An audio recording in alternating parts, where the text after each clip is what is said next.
Say hello to the future of grilling with our patented thermostatic control technology. 2 cooking modes that allow you to cook the way you want. First up, barbecue mode. It's your traditional grilling experience with variable temperatures, giving you control of each burner to adjust exactly as you want on your terms, or enter the game-changing oven mode. Simply set the thermostatic control dial to your desired temperature, and your grill transforms into a precision oven. The choice is yours. Members Mark Pro Series with thermostatic control, now available at your local Sam's Club store. Welcome to Malcom Read's How to Barbecue Right, a podcast where we talk about barbecue, share recipes, and discuss all things delicious. And now, here's your host, Malcom and Rochelle Reed. Hey, welcome back to the How to Barbecue Right podcast. I'm your host, Malcom Reed, and I'm joined by my lovely, talented wife, Miss Southern Shell. And Tyler's out today, so we got Jacob on the boards. Tyler's technically not out. He's just sick. Oh, okay. You just didn't want to put him in a small room with us? He's just got a cough. He's got that crud that's everybody's had. I had it for 3 weeks. You're finally getting your voice back. Yeah, it took a Z-Pack to knock it out of me. But I don't know. It's like a sinus infection that won't go away. And if you go out singing too much, it causes you to lose your voice. if you do a lot of hooping and hollering. A lot of hollering. So what do we got on the agenda today, Shell? Anything going on? We don't really have anything going on. It's kind of that lull where nobody wants to go cook outside because it's so hot. It's one of the best times of the year. Why? School goes back. I've got a lot of best times, but this is really, really a good one. It's like, and your birthday. You get the kid, you get the kid back in school, you get back on a schedule. It's not just staying up all night, playing video games and sleeping all day. They actually got to get up and do something. And your birthday's next week. Yeah. I quit counting that a long time ago. I'm not counting. I'll be 34. Okay, I can deal with that because that makes me 29. There you go. This past weekend, we went to Logan's Steakhouse. How do we end up at Logan's Steakhouse? It was not, we were out of town and there was not too many options. No, it was all right, though. It was okay. One thing. You get what you pay for at Logan's. $20 steak. It wasn't bad. Was it $20? It's probably like $24.95. Yeah, I bet. $25 steak. You get the rolls. You get a salad. You get a side. I mean, that's a value.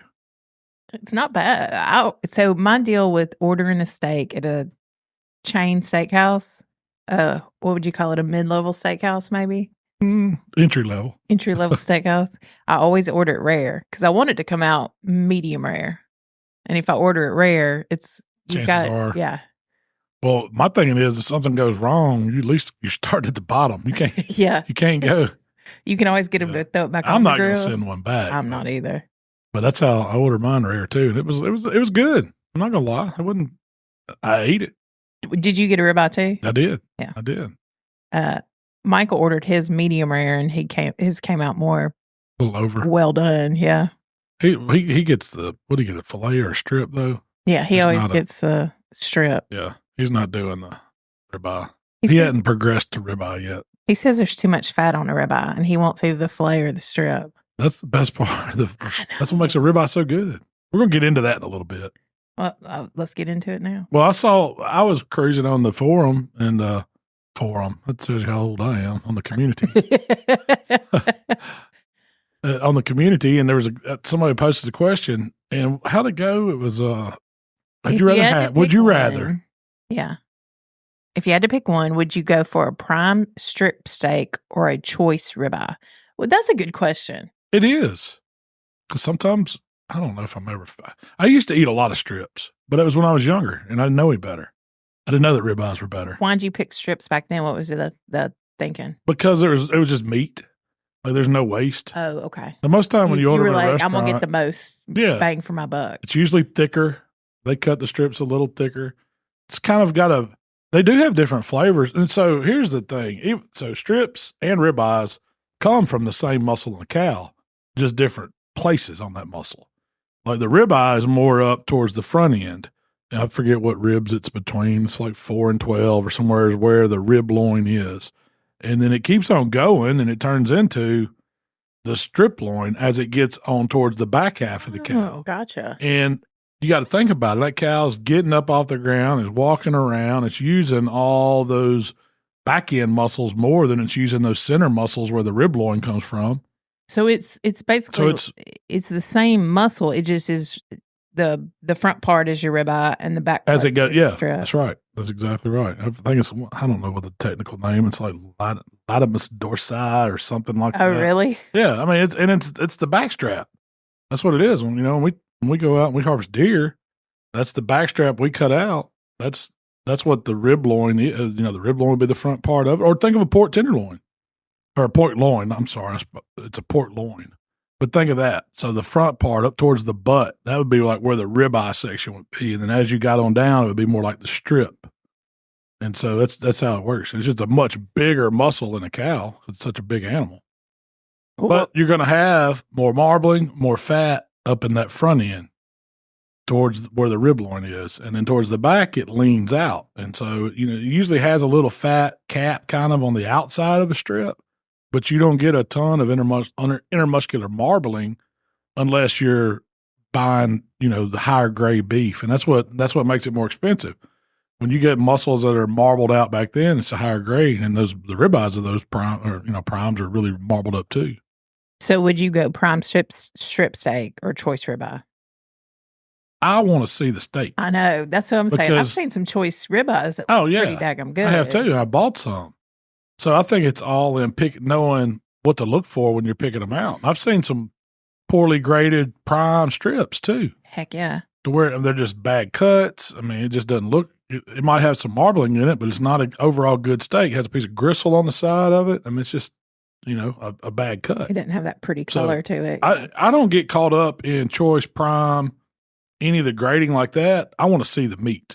I want to see what the marbling looks like myself. Yeah. When I pick it out, I want to there's some higher grade choice. They're not going to say it. I think it all grades choice. I don't think they can call it high grade choice, but they market it, call it whatever, but that's what it is. It's choice prime, or what's the other one? The low end select grade.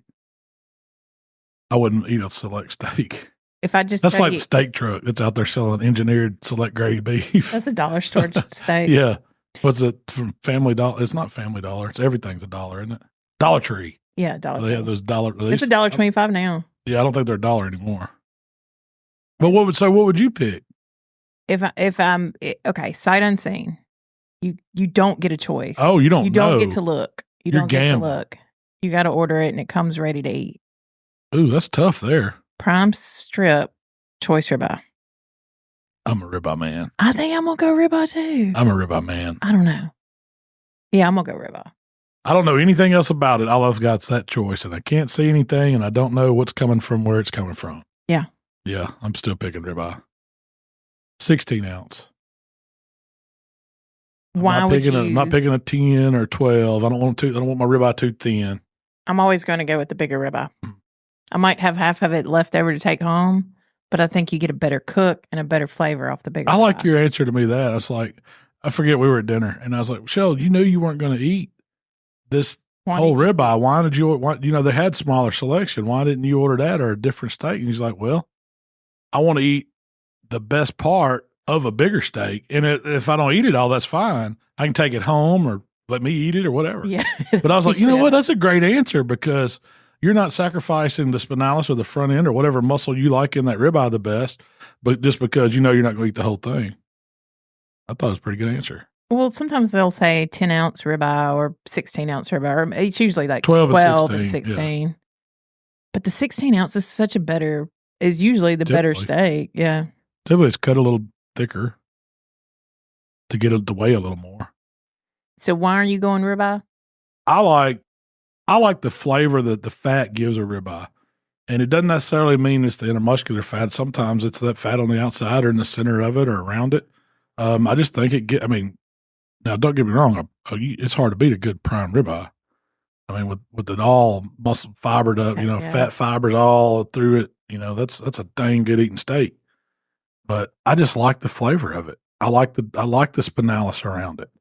I like the little tri-heart muscle that they get in one when they cut it from up near that chuck end of the ribeye.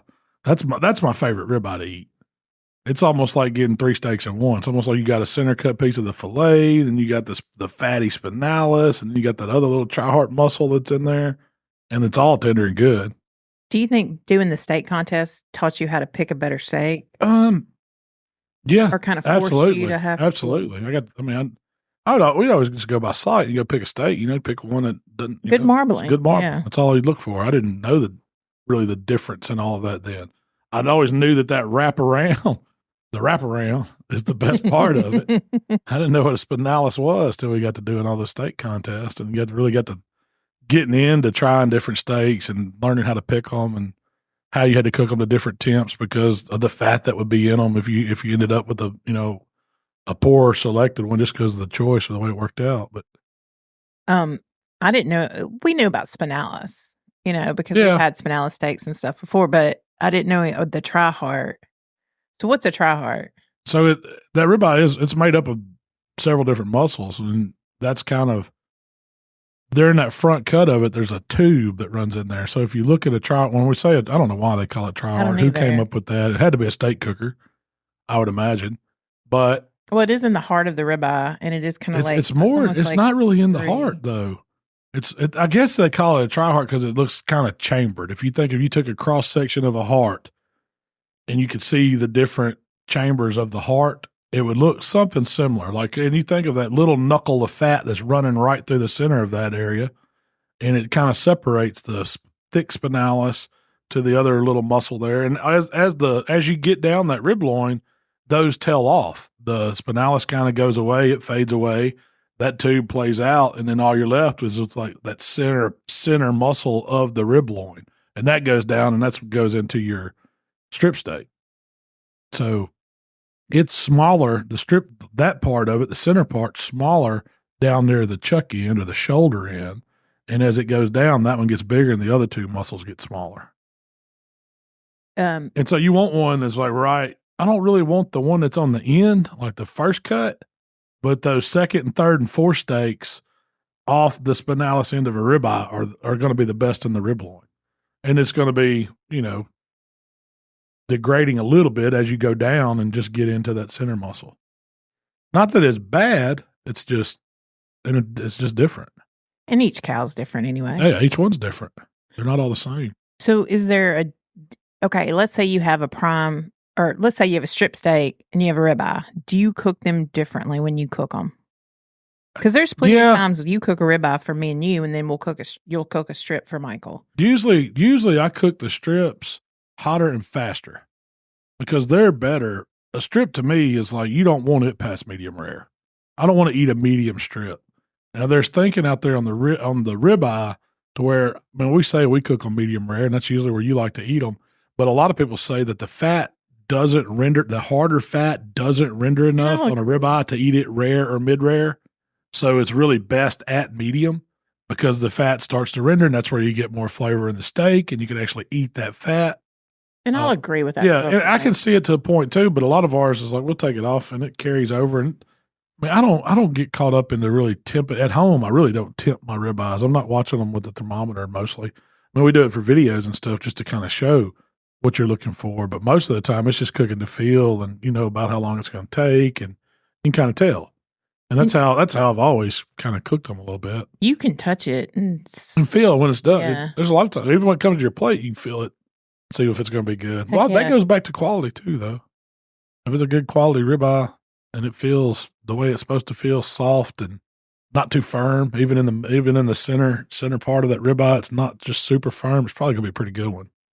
I can put my fork on a steak and kind of jiggle it after it's cooked. When it hits the table, I can put my fork on it, kind of jiggle it, and be like, "This one's going to be bad," or "This one's going to be really good." And that's got to speak to the quality of the meat too. Yeah, that's another thing when you're picking them. Like, so if you just go a choice from like Kroger is way different than say you go to Super Low where we do have certified Angus beef, and theirs is choice grade too. But these different, I guess, manufacturers or purveyors of beef, the different companies have different standards that they they feed their cows to, or they hold their farmers to get a better quality for store. So you could probably pay a little more for that choice grade certified Angus, but it's going to be better than just, something out of the meat case that's real bright red, doesn't have much marbling, it's still graded as choice. That the certified Angus is always going to taste better. And then when you get into the primes, it's kind of the same thing. I mean, I don't think certified Angus beef has a prime line, do they? I thought all theirs was prime. I don't think it's not graded prime. It's graded choice. Really? Pretty sure. Yeah, it's not. It's not prime. There's more goes into it though than how they grade them all. But commodity beef, I mean, just regular choice grade commodity beef it's not my first pick. But I have seen some, and see, that's another thing. You'll go in the meat counter, and 1 week, they'll just have steaks that there's no marbling in them. They look super lean. What happened to these cows? They must stress them out. They needed them fast or something. They didn't get time to feed out all the way. And then you'll go, and they'll all be, the choice will be sitting there, and the prime looks like lower grade than the choice, and the choice is cheaper. So you got to kind of watch it. Lately, I've been seeing some great ones at Walmart. We've bought some of those Walmart choice steaks before, and they're good. I mean, I'm not going to. I don't say they're like that all the time, but we've got some decent ones from it, and they're actually selling some prime grade, and I've seen some of their Wagyu, but I don't know what theirs would be. I mean, I kind of. If I don't know the source, like I'm going to order from Kevin, or a reputable place that's distributing that stuff, because there's not like a grading for Wagyu beef in the United States. So it's a marketing thing too. So, it's not like there's a standard that, it's got to meet something. No, it's not like that. Most of that would just grade prime. That's a good research question for Shell's Learning Corner to go back and figure out the grading and all that. That is a good thing, because I don't know as much as I probably I don't either. should. Yeah, I don't either. I mean, I just know from what we learned a little bit, because we did get to go up to Certified Angus Beef headquarters and go through a little meat class with them, and they explained all that, but I wasn't taking notes. I should have been. So speaking of Shell's Learning Corner, do you know the difference between a New York strip and a Kansas City strip? No. Distance. Pretty much. Comes off the same cut, the same primal, right? They both come from the short loin section. But basically, back in the early 1900s, when they were doing the cattle, through Kansas City, and that was really big, steaks were very popular there. Mm-hmm. And the strip was incredibly popular. They called it the Kansas City strip. Well, in New York, they were trying to sell it at this fancy, Delmonico steakhouse. Yeah. Nobody wanted to order the Kansas City strip. They were too fancy for that. So they changed the name to the New York strip. The New York strip. I've always called it a New York strip. Yeah. That's what I've seen. Ever since I've been ordering steaks from restaurants, it's a New York strip. So, yeah, in the 1920s. It's the same steak. Same steak. In the 1920s and 30s, they decided they couldn't sell a fancy steak named after Kansas City, where all those nasty stockyards and slaughterhouses were. That's where it was freshest, wasn't it? Yeah. So where did the Delmonico is that where the Delmonico ribeye came from? Yeah. That steakhouse? Yeah. Well, what's special about it? It's just a ribeye. I don't. There's nothing. I think it's branding. Yeah. There was one ribeye. Where were we at? We were at a steakhouse, I think in Atlanta, or outside Atlanta, and they had a ribeye on the menu, and I'd never recognized the cut, and I can't remember exactly what it was. We'll have to go look. But I was like, "What is this? What is this cut?" And it wasn't Delmonico. It was whatever cut it was. And he said, "Oh, they take the spinalis off of it." And I said, "What idiot would want to buy a ribeye without the spinalis?" They were like, "This is our very popular cut. Yeah. It's delicious." Yeah. I was like, "No, absolutely not. I would not buy that. I wouldn't. I mean, that's the best part." But then they had a spinalis only steak. So that's what they were doing. They were doing a little double dip in there. They probably took the spinalises off all the ribeyes and then tied them up or meat glued them together and served that as its own steak. And then they had their center parts. If you remember the name of that steakhouse, you can probably look it up. But it was one of the better steaks I've ever had. The spinalis steak was excellent. It was. I don't care if they meat glued it or what they did. It was a fine eating steak. And I would order that all the time. I mean, Costco used to sell them. I don't know if they still do or not. But it was like a spinalis pinwheel. And I did a video years ago, like Old House. Mm-hmm. And it was, all it was I guess they took the spinalis whole off a whole rib loin and then rolled it up tied it off, and then sliced it into steaks. I wonder if they still sell those. I don't know. I haven't seen many people talk about cooking them lately, but they're good. I mean, it's different because there's so much fat and meat in it. It's kind of 50-50. So sometimes you would get some and it'd be kind of gristly or a little tougher fat. Chewy. A little chewy, but then you get bites that were just phenomenal, melt in your mouth. All right, so the Delmonico. It was first served at Delmonico's in New York City. And the details at this point it's debatable among butchers exactly what a Delmonico cut is. It must be high quality, well marbled, and 2 inches thick, but it can come from the rib or the short loin. So you can pick any spot. Well, that just means that they could serve you a piece that's closer to the strip. They're still calling it ribeye, but it doesn't necessarily have a spinalis because it's done tailed out. I always thought the Delmonico just meant they cut the tail off. Because, when you get ribeyes, and a lot of times it'll have that little tail fat. Well, there's some meat in that tail fat too. Yeah. And, I guess it's you're probably getting more lean meat per pound if they cut it off and then instead of, because if you get a 16-ounce steak and it's got a big tail on it, you're paying just the fat.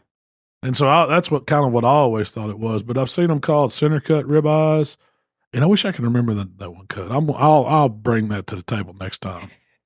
Well, okay, you get a ribeye. It's got the tail on it. Do you cut it off? I'm not talking steak contest. I'm talking at home. At home I don't. I don't tie them. I don't pin them any kind of way. I don't usually cut the tail off.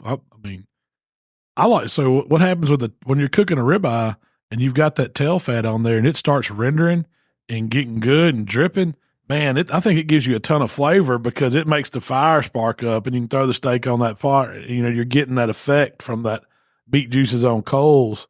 And I don't care if it burns up or not. And in the steak contest, there's a lot of times where we trimmed them for looks there, but I would save that tail fat and I'd put it on my grate, get it rendering, get it dripping, get it smelling good. And I'd rub that fat around my grate and just creating this aroma on the grill from that tail fat. And kind of lubing up your grill a little bit. Yeah, you are. You're prepping the rack or the grill grates or whatever you're using for it by using that fat. I wouldn't just throw it away.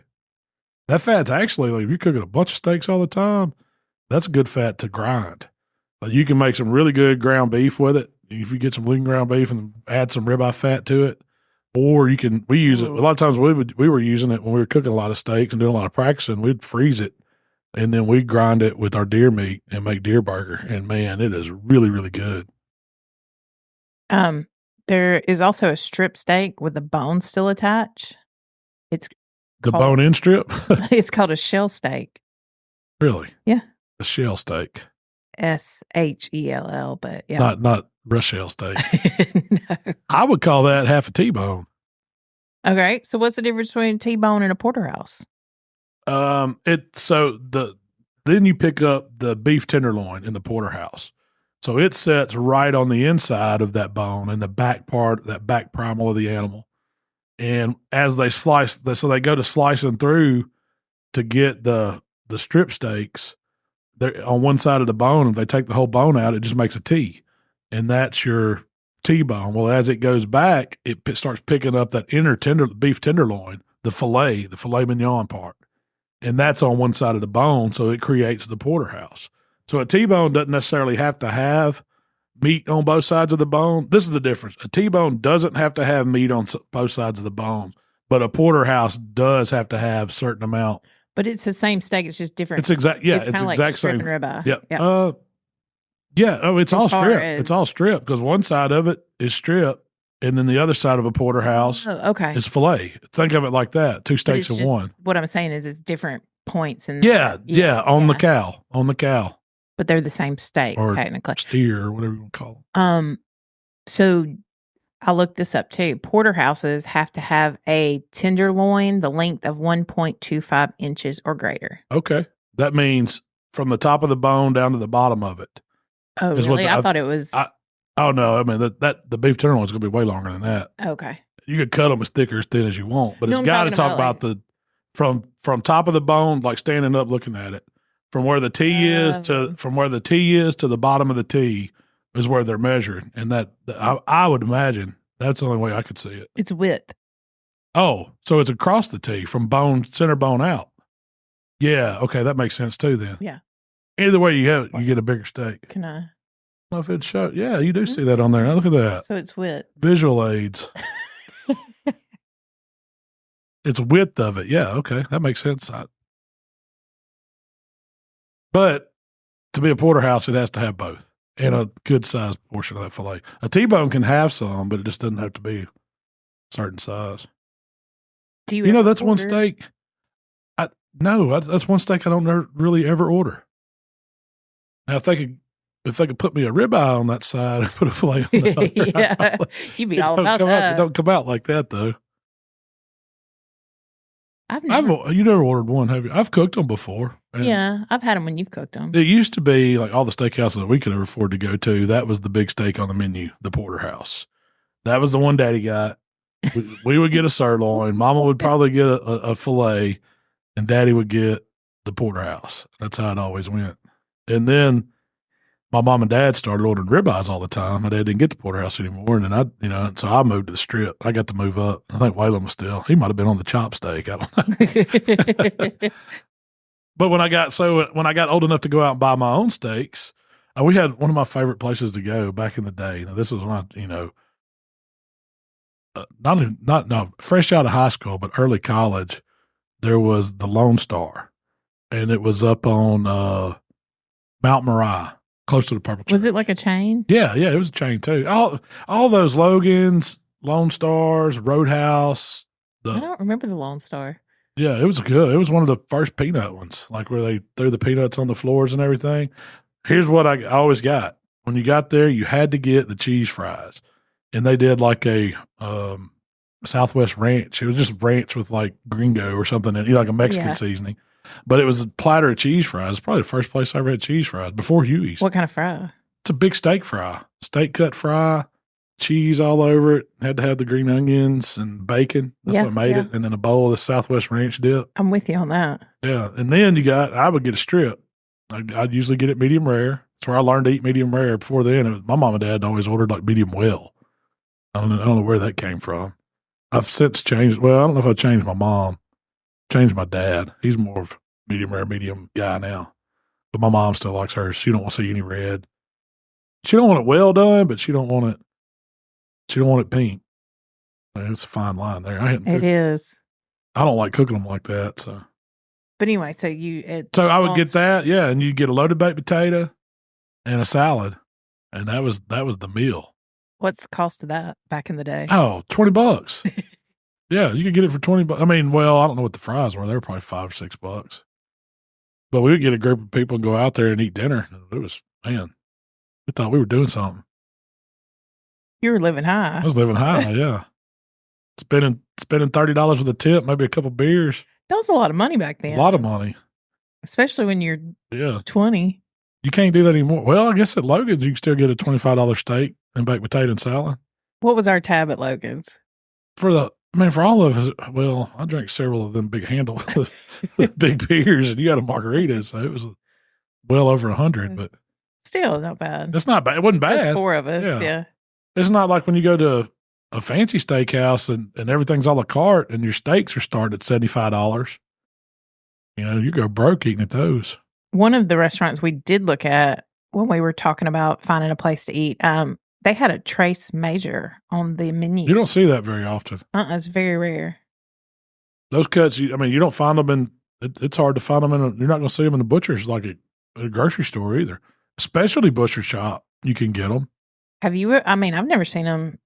Well, I've never asked. We got some from Kevin and Cook that did a video with them years ago. It was like, so those were, I would call that kind of cut like one of the butcher's cuts. Those are the ones that at the end of the day, the butcher's not going to grind it. He's going to cut that out. He's going to keep it for himself. It's like that coulotte or some of those, shoulders. I forget, what was that? Mock tender or petite tenders. All those steaks is that part of that Trace Major? Is it when they cut a petite tender, it's a Trace Major? That's what it is. Hanger steaks. That's another one. That's they're up there. All those are in that front shoulder primal. And they cut them out of that chuck area, I guess, is where they come from. Yeah. So I looked it up. The Trace Major is from the chuck section, which is right below the front leg. Mm-hmm. Similar to the well-known cut, the chuck roast, but the Trace Major is much more tender. And it also says, I found this interesting. That cut of the steak is from the area of the cow that sees a lot of movement, which is a chuck primal.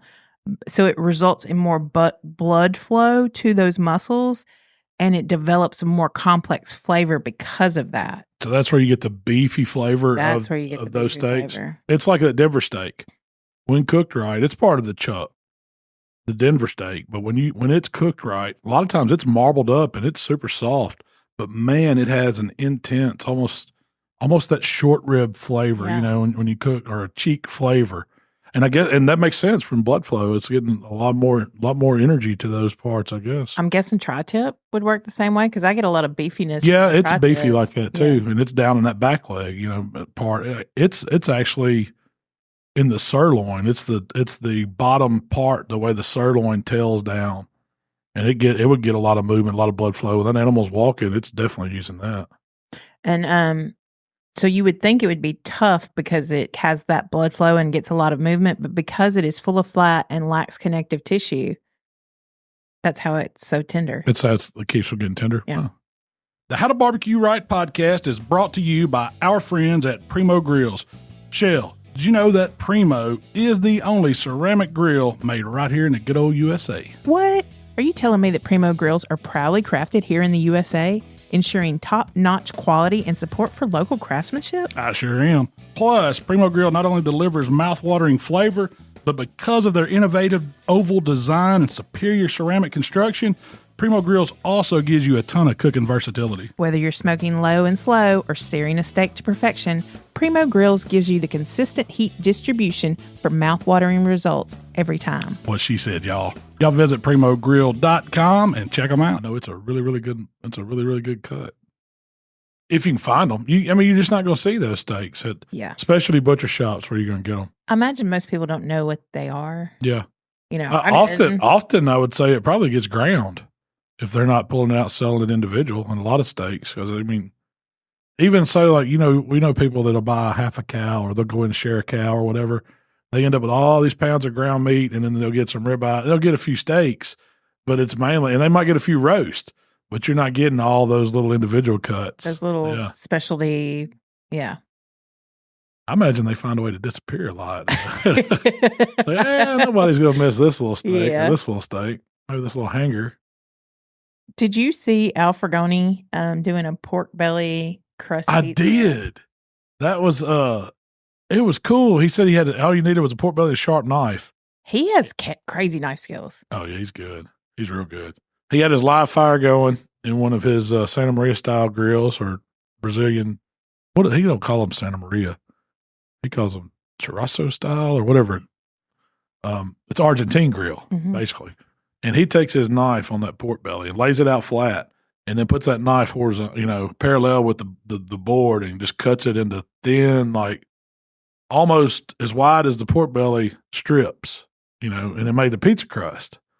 And he threw it over those hot coals, cooked it on one side, flipped it over, let it cook a little bit, and then pizza-fied it. Pizza-fied it. Sauce, cheese, pepperoni. And it looked so good. I was like, man, good. I want to try that. I'm curious.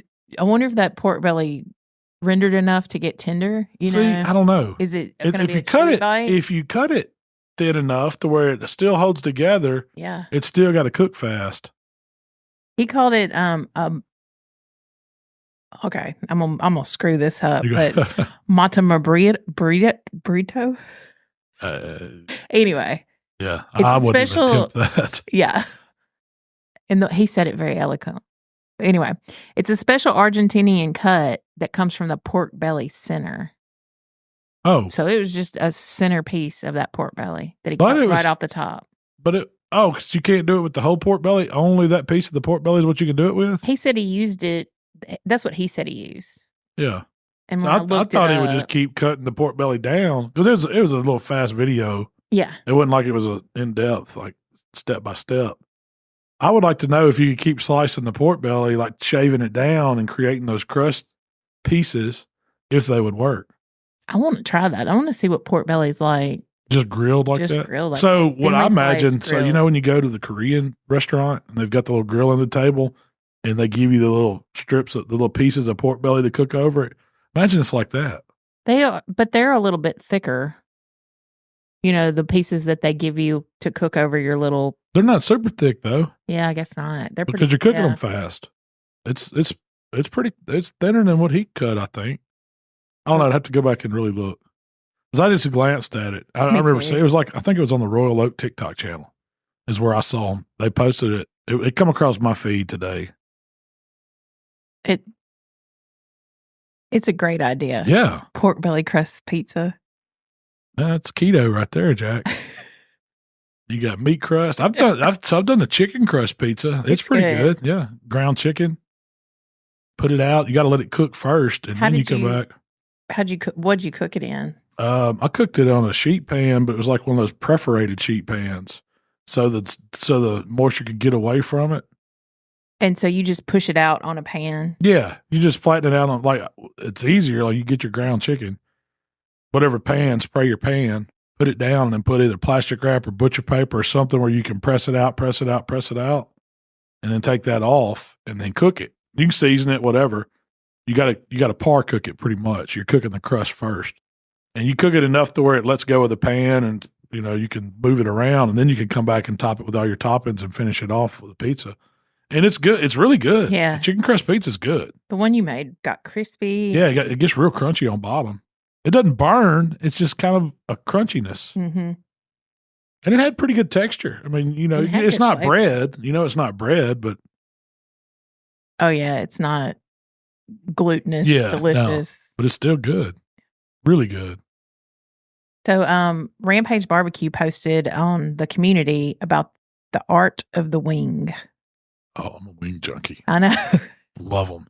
Talking about some of my favorite things today. What's the art of the wing? So he said he's tried smoking wings every which way, low and slow, but he always returns to 350. He thinks it makes for a better skin and more rendered fat. 100%. I go a step further. What cooker he was cooking on, but yeah, I go a step further and take it to 400. That's where we've found our sweet spot. Now this is on a pellet grill. We've been using. I don't know, like you said, I don't know what he's using. You burned some up on a pellet grill at 400 the other day. Yeah, but it was more like 575. I had some issues going on there. Bad control module, I think. We're not going to talk about that. Yeah. No, every time I screw up stuff too. The 400 is the sweet spot on a wing. How do you do your wings? Well, so here's the deal. The reason why it gets better is because the fat renders. And it leaves you with as crispy a skin as you can get without trying to, add some kind of cornstarch or something else to it. And that's Parmesan cheese, or those are good too. They work, but they give you a flavor and a texture that I'm not crazy. Yeah, I'd rather have it natural crispy skin. Mm-hmm. And so you need higher heat to do that. You just can't do it when you're low and slow smoking. The skin doesn't get as good. You can get it tender. You can get it really, really soft. And it's kind of like comp chicken thighs, the skin's just soft as it can be. And that's fine. That's more like a barbecue wing to me. Mm-hmm. But when I'm eating hot wings, I want them to have some crispy texture on the outside where I can toss them in a sauce and they'll hold up to that sauce. It's not just a sog fest. I don't want to cook them in butter and all that. I just like it to be the meat on the grill, simple seasonings, high heat, and that's all you need. And so we found that, like, we started out, 350 does okay. It just takes a little bit longer. Yeah, I was thinking so. We do, 400? 400 for 55 minutes. It's 55 minutes to an hour, and you flip them halfway. That's the key to get both sides right. And at the Grilla Grills, the Traeger Grills, the Memphis Grill, those are the three that I know I do them on regularly, and they work on all three of those grills. So I know it'll probably work on any pellet grill out there, 400. If you were going to do 350, do you think that you would need to go, hour 15? Yeah, I would probably and here's another thing. Yeah, white meat chicken's done at 165, but that wing is nowhere close to where you want it at 165. I can't stand when I go to pull apart a wing. If you can't, and I like the whole wings too. Don't get me wrong, I like to party. But when I'm eating wings, I want a whole wing. Party wings are okay, but the whole wing's my preference. Party wings are fine, but I don't want them tough either. No. But I think, I think you get a bigger wing when you buy them whole. Yeah. And I like it to be able to pull that joint when I separate the flat and drum, and it just pop. There's no question. You're not struggling. The skin lets go. It's still crispy, but it's still, it comes together real easy. And then you can just take it, bust the flapper off one side, pull one of the little bones out, get all that meat off in one bite, and then work on the drum and perfect wing. If I can't get a flat and pull the bones out and take one bite of flat, it's not where it's at. Yeah, it's not where it's at. It needs to cook longer. Yeah. And so that temp, it's at least $195, and I'm not scared if they hit 200 on a wing. And especially when you're cooking them hot and fast like that, it seems like they need to creep up more to when you took them off. They're probably going to drop down some, but then all that juice is all that fat's going to be rendered out of them. They're still going to be juicy, and they're tender.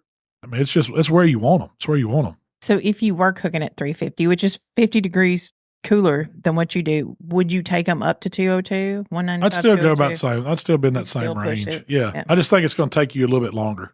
I think you're going to be more of an hour, 20, hour and a half wing, where we're doing it in 55 minutes to an hour. And it might not be that much. I don't know. I've never really paid attention to how long it took to cook them at 350 versus 400.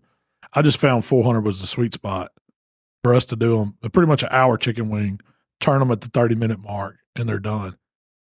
But here's another tip for what really, really, really helps them is when you get those wings home from the grocery store and you want to cook them, get them out of the package, get them out on a little raised rack sitting on a sheet pan. You can put some foil on it to keep them having to mess the pan up too much. But get those wings spread out, take some paper towel, kind of take any excess moisture off of them you can, and then let them sit in the refrigerator with the air blowing on them in that refrigerator to dry that skin. You want the skin as free of moisture as you can get it. And then when you get ready to cook them, you take them out of the refrigerator, let them come to room temp a little bit. They don't have to sit there long. By the time you get your grill fired up, they'll be ready. I hit them with a little cooking spray, light coat, just to give them some fat on the outside. That helps them brown. Have you ever, I know you have, but using just oil? Like brushing oil on it? I have. I've done it with butter, but it just seems like the cooking spray is easier because you get too much on it. You don't want too much. Almost browns it too much. The butter will brown it too much. I don't know about margarine. I've never tried that much, but cooking spray works fine. Like Pam, straight Pam out of the can. If you're healthy conscious, get you the avocado oil spray or whatever.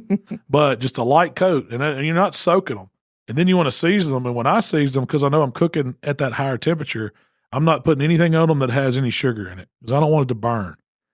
So if you got a favorite seasoning that you like to use, just make sure the sugar content's lower because when you crank something up in that high heat, when you crank the heat up, it's going to tend to over caramelize it, and you're going to get that burnt look on it. The wings aren't going to look as good. Yeah, I've always done just AP.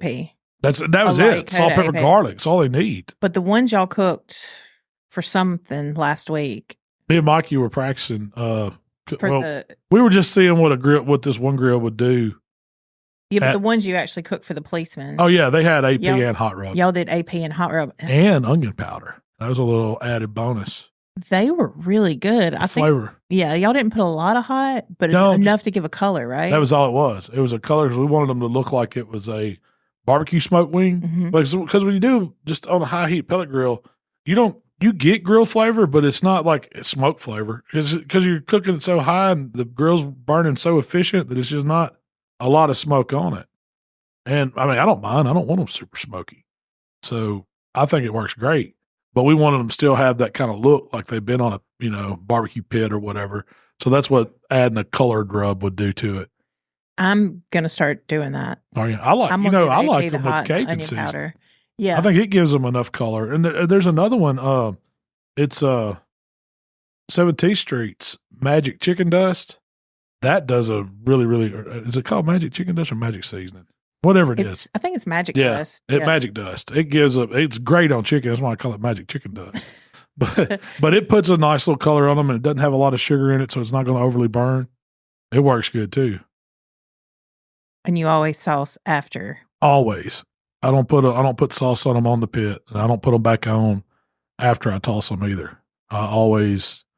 So what I like to do is I get me a Tupperware bowl or take it. What's it called? Take and go. Yeah. Whatever. It's a cheap plastic bowl from the grocery store with a lid. They ain't cheap no more. Oh, they're not. It's like a 3-pack of them's $6, $7, $8 now. But I guess yeah. So one way that's really, really good is melted butter. Like take, I don't know, a knob of butter and throw off in there and add a little AP to it. What's a knob? About 2 tablespoons. Okay. Like that'd be about a knob, 2 tablespoons. An eighth of a stick. Is that better? I don't even know how many tablespoons is a stick. I got you when you said knob. I just wanted you to clarify. Clarify knob. Just a knob of butter in one of those bowls, little AP, pop it in the microwave. Let it melt, stir it up, and then add 4 or 5 wings in there and put the lid on and toss them around and tell me that ain't a fine eating chicken wing. But I also do lemon pepper. I'll do like that lemon pepper butter and a little AP is a really good one. Straight, hot sauce, butter, little garlic powder, little onion powder. It's kind of, like garlic spin. It's a spin on the I bet you could Buffalo Wild Wings garlic wing. I bet you could go to our pantry right now and there is, I would say, no less than 10 different bottles of wing sauce. Sauces, yeah. Yes. Heck yeah. Different brands, different flavors. I love them. From the classic buffalo to an Asian zing to garlic parm, mango habanero. I like them all. We got them all. I told you I'm a wing junkie. One thing that I don't think we have tried, but I really want to, we cooked in Michigan and we did we took some chicken thighs and seasoned them heavily with jerk seasoning, your jerk. And they were so good. I want to do that with wings and try it. Would that burn cooking them at 400? There's a pretty good bit of sugar in that one. I thought so. But I've done jerk chicken with them before. I just grill it. Instead of and then I keep it and I don't try to do them hot and fast like 400 for an hour. Usually it's let's get them over here, bring them up slow on a 2 zone, put them over and get the skin right. When I get a lot of that fat rendered to get the color on the outside, move them back, kind of test them. Could you take then I do brush those. I mean, it's different than doing a barbecue wing or a jerk wing where I'm putting the sauce on it right on the grill. Different style, but I was just thinking like a dry jerk. Could you do a dry jerk wing like that? We can try. Or how you said, you take your knob of butter and you mix it with the lemon jerk pepper. seasoning. You could. I have done that, and those are really good. Well, I make a jerk sauce too. Yeah, so that's really good to toss wings in. You haven't made a jerk sauce in a minute. Your jerk sauce is really good. Yeah, I hadn't done any jerk in a minute. Probably been since February. You got me to thinking when you talked about that Benton barbecue supply place that we did. We did, I don't know, I think they said it was like 64 pounds of chicken thighs they were boneless, but they were skin on. And they came from like a local chicken farm up there. I've never found boneless skin on. Yeah, I had never seen it like that before. But they jerked all the skin off and then they seasoned them in a big meat lug with the jerk, pretty heavy, and then just went to sticking them on skewers, as many as they could pack on, and cooked them on a grill. And I was like, man, you know what? That would be an excellent tailgating food. Yeah. To do different chickens like that. Because when you take them off, you're just kind of cutting it off into little pieces, and then you could make a little sandwich with it. You could just eat the meat with sauce. You could do whatever you wanted with it. But it's on a skewer. It's almost like... It's like chicken on a stick, but grilled style. When we pulled them off, it was almost like little jerk chicken nuggets. Yeah, the pieces up. Yeah. Well, because they took the thighs, and I think they cut them into thirds. Yeah. Every one of them, they pulled the skin off of it and thirded it. So it was like you had a thigh strip. And then they seasoned it and stacked it all on. So, what'd they do with all that chicken skin? It was just going in an old cardboard box right there on the ground. Garbage it, file 13. We didn't fry it. That's what I said. Oh, if y'all had a fryer, we could have had fried chicken skin. Me and Mark ordered some fried chicken skin snacks, like off Amazon or something. Not. Oh, they were horrible. That's one of those things you can't like store it. Yeah. It's good when it comes out of the grease and you can season it. It's like chicken crackling. But I don't think you could put it in a bag and close it off and then ship it across the country. Oh, they tried to. Yeah. It was just like when you open it, it's like, whoa. It smelled like bad grease. Yeah. Just bad. Real bad. And the flavor. I did not like those at all. Yeah. But when it's fresh and fried, it's really good. Yeah. It's crunchy. It's crispy. It melts in your mouth. Like chicken chips. You just don't want it to get cold, really. You want to eat it when it's kind of hot. Not as good as pork rind. Really? I don't think so. Pork rinds I can eat cold for a month later. If I cook them. That's true.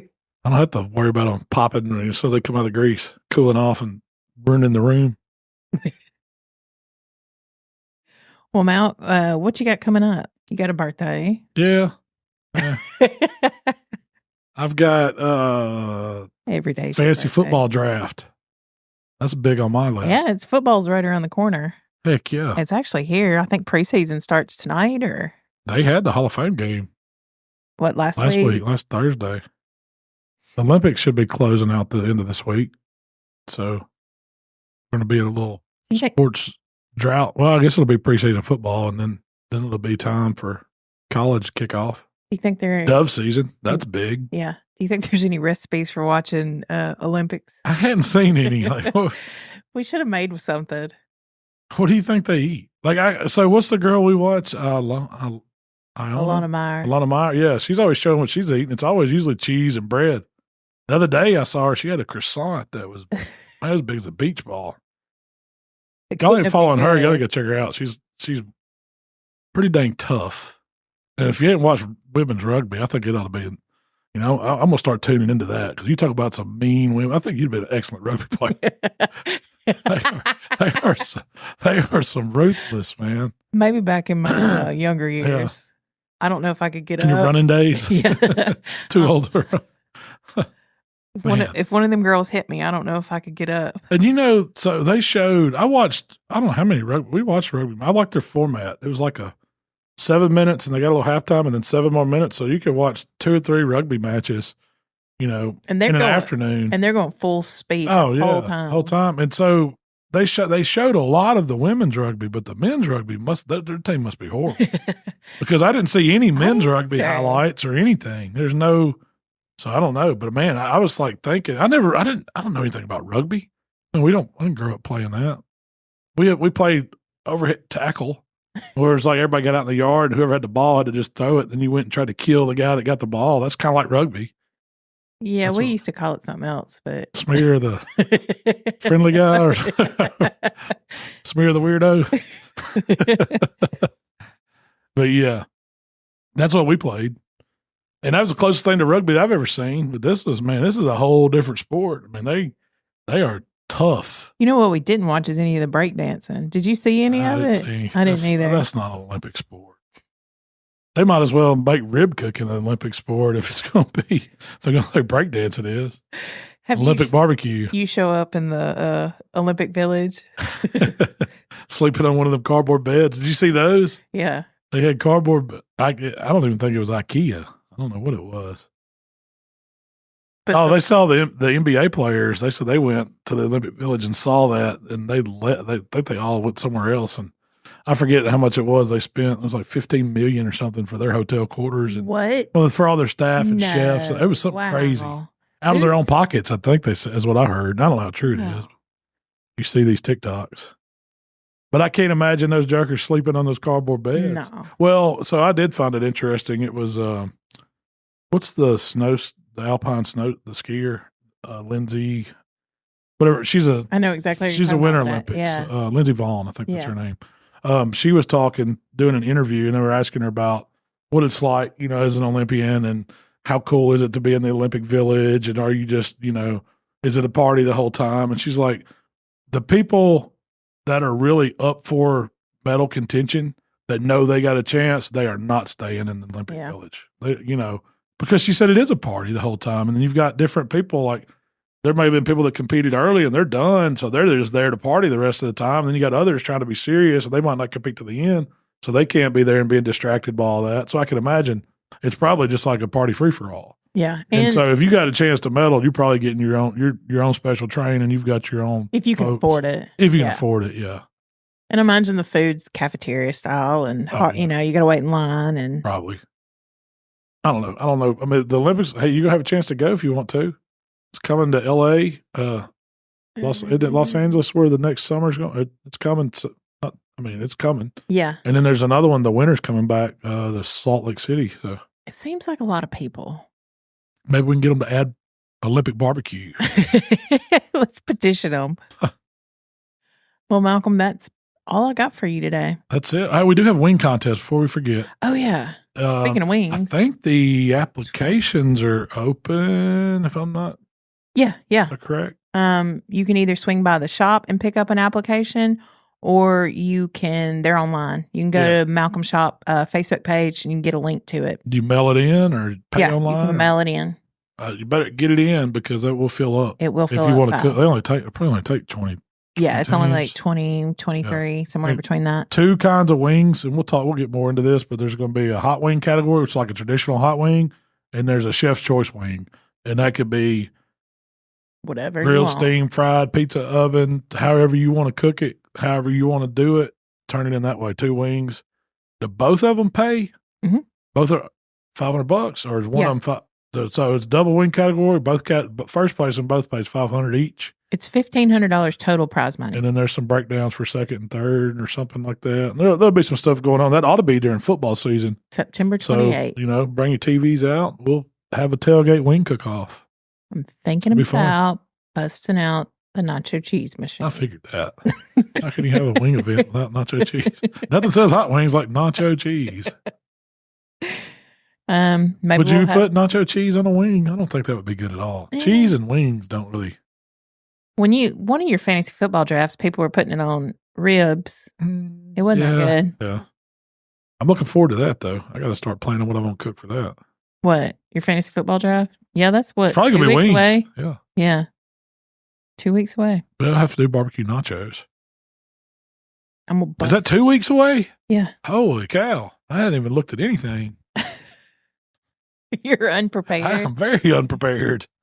I've been playing a lot of NCAA college football. I don't think that's going to help. It's not going to help at all. It's not going to help at all. Just be dominating on freshman level with Ole Miss. Just whooping everybody. How that goes. Well, if you'd like to connect with Malcom, it's HowToBBQRight on Facebook, Instagram, TikTok, Twitter, and of course, YouTube. If you'd like to connect with me, it's Miss Southern Shell. And everybody go to the Facebook page, Let's Get to Cooking Community. We are going to be giving away some cool stuff this fall. So check out, ask questions, get connected. We'd love to have you. Yeah, we appreciate y'all visiting and hanging out with us today. We'll be back next week for another episode of How to Barbecue Right Podcast. Till then, we gone.